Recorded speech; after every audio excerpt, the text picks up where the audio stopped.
That night was colder than usual. The wind outside howled like something was calling or warning.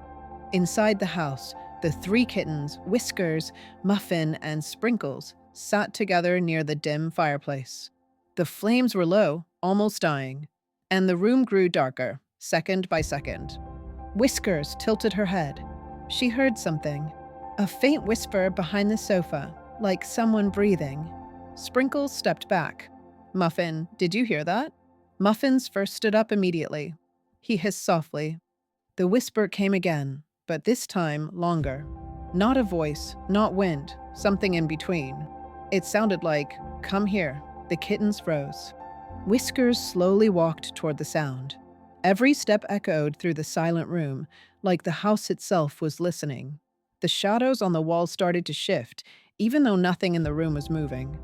Sprinkles whispered, "Whiskers, don't go," but Whiskers kept walking.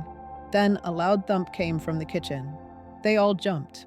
The fridge door creaked open, even though no one touched it. Muffin stepped forward cautiously.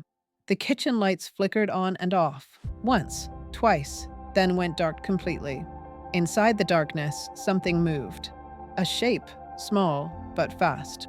Not a mouse, not a toy, something else. Sprinkles shivered. This house isn't normal tonight. Whiskers turned around fast. She heard footsteps, light but fast, running behind them across the hallway. But when they looked, nothing. Another whisper came from the stairs. Soft, slow, cold.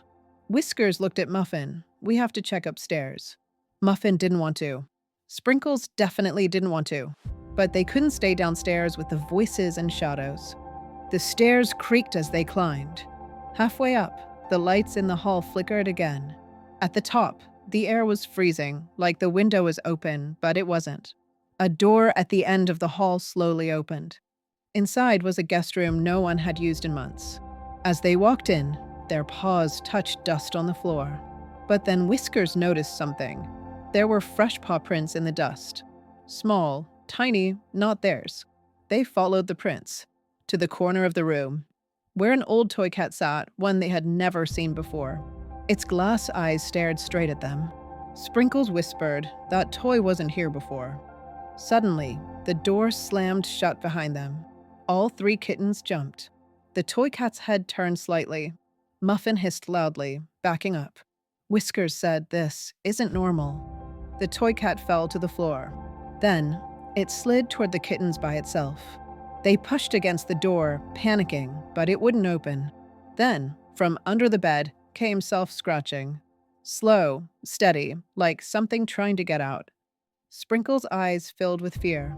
Something is under there. The bed's blanket started rising. Something underneath was moving upward, slowly. A shadow shape crawled out and stopped right in front of them. Before it fully formed, the lights in the room burst on. The shadow vanished instantly. The door unlocked. They sprinted out of the room, running as fast as they could. But downstairs, the house had changed. The furniture had moved. The lights were off. Only the sound of the wind remained. Muffin noticed something behind them.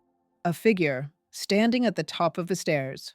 Small, cat-sized, staring at them. Whiskers swallowed. "Who are you?" It didn't move, didn't blink, didn't breathe. Then in an instant, it vanished. The three kittens ran to the living room. The fireplace suddenly lit up on its own, flames bursting high. Their own shadows stretched unnaturally long across the walls, twisting, bending, reaching toward them. Sprinkles screamed, "We need to hide." They dashed behind the sofa. The whispers returned, louder this time. All around them, above them, behind them. Then everything stopped. Silence. A soft voice spoke, right in Whiskers' ear. "You shouldn't have gone upstairs." Whiskers froze. Her heart raced.